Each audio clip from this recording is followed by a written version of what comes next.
പിതാവിൻ്റെയും പുത്രൻ്റെയും പരിശുദ്ധാത്മാവിൻ്റെയും നാമത്തിൽ ആമേൻ. സർവ്വജനപദങ്ങളുടെയും നാഥയെ വണങ്ങുവാനായി അണിഞ്ഞിരിക്കുന്ന നമുക്ക് മാതാവ് പഠിപ്പിച്ച പ്രാർത്ഥന ഭക്തിയോടെ ഏറ്റുചൊല്ലാം. കർത്താവായ യേശുക്രിസ്തുവേ, പിതാവിൻ്റെ പുത്ര, അങ്ങയുടെ അരൂപിയെ ഇപ്പോൾ ഭൂമിയിലേക്ക് അയക്കണമേ. എല്ലാ ജനപദങ്ങളുടെയും ഹൃദയത്തിൽ പരിശുദ്ധാത്മാവ് വസിക്കട്ടെ. അതുവഴി ധാർമ്മിക അധപതനം, ദുരന്തങ്ങൾ, യുദ്ധം ഇവയിൽ നിന്നും അവർ സംരക്ഷിക്കപ്പെടട്ടെ. സർവ്വജനപദങ്ങളുടെയും നാഥയായ പരിശുദ്ധ കന്യക മറിയം ഞങ്ങളുടെ അഭിഭാഷികയായിരിക്കട്ടെ. ആമേൻ. സർവ്വജനപദങ്ങളുടെയും നാഥ എന്ന പേരിനെ വിശദമാക്കുന്ന സന്ദേശം ഇപ്പോൾ നമുക്ക് ശ്രവിക്കാം. ഓരോ കാലഘട്ടത്തിൽ പരിശുദ്ധ മറിയം ഓരോ പേരിൽ പ്രത്യക്ഷപ്പെടുന്നു. എന്നാൽ ഈ കാലഘട്ടത്തിൽ മാതാവ് അറിയപ്പെടാൻ ആഗ്രഹിക്കുന്നത് സർവ്വജനപദങ്ങളുടെയും നാഥ അഥവാ അമ്മ എന്നാണ്. ഇപ്രകാരം ഭൂഗോളത്തിനു മുകളിൽ നമ്മുടെ അഭിഭാഷകയായി നിന്നുകൊണ്ട് നമ്മുടെ പക്കലേക്ക് വരാനാണ് അമ്മ ഇഷ്ടപ്പെടുന്നത്. ഈ പ്രത്യേക സ്ഥാനം കർത്താവായ യേശുക്രിസ്തുവിൽ നിന്നാണ് നാഥ സ്വീകരിച്ചത്. സ്ത്രീയെ, ഇതാ നിന്റെ മകൻ, മകനെ, ഇതാ നിന്റെ അമ്മ എന്നുള്ള വേർപാടിൻ്റെ സമയത്തെ അവിടുത്തെ വാക്കുകളാണ് യേശു തന്നെയാണ് തൻ്റെ അമ്മയെ സർവ്വജനപദങ്ങളുടെയും നാഥയായി നമുക്ക് നൽകിയത്.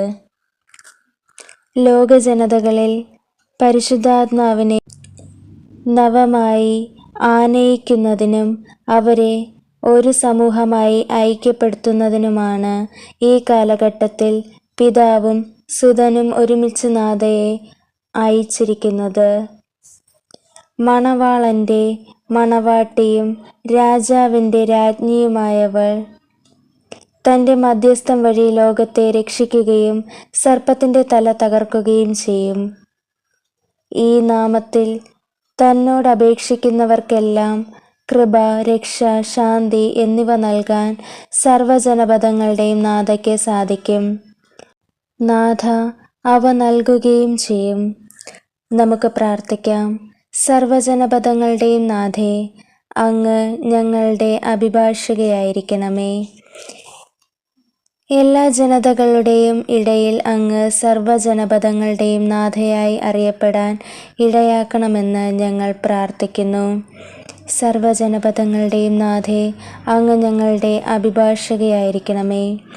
ലോകജനതകളെ ഒരു സമൂഹമായി ഒന്നിപ്പിക്കണമെന്ന് ഞങ്ങൾ പ്രാർത്ഥിക്കുന്നു. സർവ്വജനപദങ്ങളുടെയും നാഥേ, അങ്ങ് ഞങ്ങളുടെ അഭിഭാഷകയായിരിക്കണമേ. സകല ജനതകളുടെയും ഹൃദയത്തിൽ പരിശുദ്ധാത്മാവ് നവമായി വന്ന് വസിക്കാൻ ഇടയാക്കണമെന്ന് ഞങ്ങൾ പ്രാർത്ഥിക്കുന്നു. സർവ്വജനപദങ്ങളുടെയും നാഥേ, അങ്ങ് ഞങ്ങളുടെ അഭിഭാഷകയായിരിക്കണമേ. എത്രയും ദയയുള്ള മാതാവേ, നിന്റെ സങ്കേതത്തിൽ ഓടിവന്ന് നിന്റെ സഹായം തേടി നിന്റെ മാധ്യസ്ഥം അപേക്ഷിച്ചവരിൽ ഒരുവനെയെങ്കിലും നീ ഉപേക്ഷിച്ചതായി കേട്ടിട്ടില്ല എന്ന് നീ ഓർക്കണമേ. കന്യകളുടെ രാജ്ഞിയായ കന്യകേ, ദയയുള്ള മാതാവേ, ഈ വിശ്വാസത്തിൽ ധൈര്യപ്പെട്ട് നിന്റെ തൃപ്പാത്തിങ്കൽ ഞാൻ അണയുന്നു. വിലപിച്ച് കണ്ണുനീർ ചിന്തി പാപിയായ ഞാൻ നിന്റെ ദയാധിക്യത്തെ കാത്തുകൊണ്ട് നിന്റെ സന്നിധിയിൽ നിൽക്കുന്നു. അവതരിച്ച വചനത്തിൻ്റെ മാതാവേ, നിന്റെ അപേക്ഷ ഉപേക്ഷിക്കാതെ ദയാപൂർവം കേട്ടറിയണമേ. ആമേൻ. 1952 ഏപ്രിൽ 6 നാഥ നൽകിയ സന്ദേശത്തിൽ നിന്ന് നാഥ പറയുന്നു: സർവ്വജനപദങ്ങളുടെയും നാഥ സമൂഹത്തിൻ്റെ മുൻപിൽ നിലകൊള്ളും. ഞാൻ മറിയം കർത്താവിൻ്റെ ദാസിയായിരുന്നു. ഇന്ന് സർവ്വജനപദങ്ങളുടെയും നാഥയാകുന്നതാണ് എനിക്കിഷ്ടം. നിങ്ങൾ ആരായാലും എന്തായാലും സർവ്വജനപദങ്ങളുടെയും നാഥയുടെ സന്നിധിയിലേക്ക് വരിക. 1952 ഡിസംബർ 8 സന്ദേശത്തിൽ നിന്ന് എന്തുകൊണ്ട് ഞാൻ സർവ്വജനപദങ്ങളുടെയും നാഥയായി വരുന്നുവെന്ന് നീ മനസ്സിലാക്കണം. എല്ലാ ജനതകളെയും അരൂപിയിൽ സത്യാത്മാവിൽ ഐക്യപ്പെടുത്തുന്നതിനാണ് ഞാൻ വരുന്നത്. ജനങ്ങളെ പരിശുദ്ധാത്മാവിനെ സ്വീകരിക്കുന്നതിന് പ്രയത്നിക്കുക. ധാർമ്മിക ബോധം, സത്യം, സ്നേഹം ഇവ സ്വായത്തമാക്കൂ. നിങ്ങളുടെ സഹോദരരെ തള്ളിക്കളയരുത്. സത്യപരിശുദ്ധാത്മാവിനെ അറിയാൻ അവരെ പഠിപ്പിക്കുക. നമുക്ക് പ്രാർത്ഥിക്കാം. സർവ്വജനപദങ്ങളുടെയും നാഥേ, മനുഷ്യകുലത്തെ ഈശോ അങ്ങേ ഭരമേൽപ്പിച്ചിരിക്കുന്നു. ഞങ്ങളുടെ സഹോദരനാകാൻ ആഗ്രഹിച്ച് ഈശോ അങ്ങേ ഞങ്ങൾക്കമ്മയായി നൽകി. ഞങ്ങളുടെ പ്രാർത്ഥന അങ്ങയുടെ മുമ്പിൽ ഞങ്ങൾ സമർപ്പിക്കുന്നു.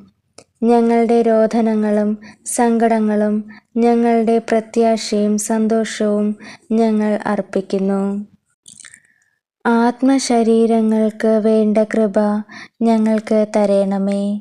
ഞങ്ങൾക്കെല്ലാവർക്കും കൃപ നൽകുന്നതിന് അങ്ങേക്ക് അനുവാദമുണ്ടല്ലോ. ഞങ്ങളുടെ പ്രാർത്ഥന കേൾക്കണമേ. ഞങ്ങളുടെ അഭിഭാഷയായിരിക്കണമേ. ആമേൻ. സ്വർഗസ്നായ ഞങ്ങളുടെ പിതാവേ, അങ്ങയുടെ നാമം പൂജിതമാകണമേ.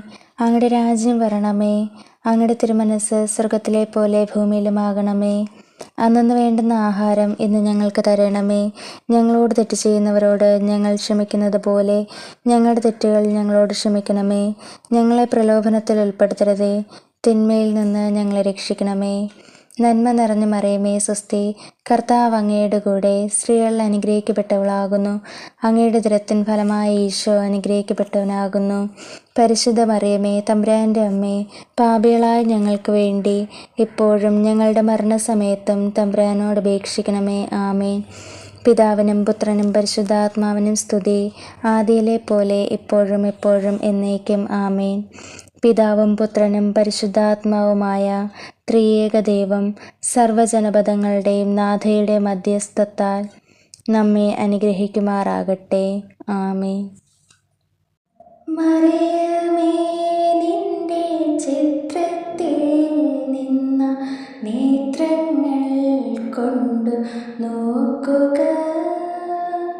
നിൻ പാതേത നിൻ മക്കൾ വന്നു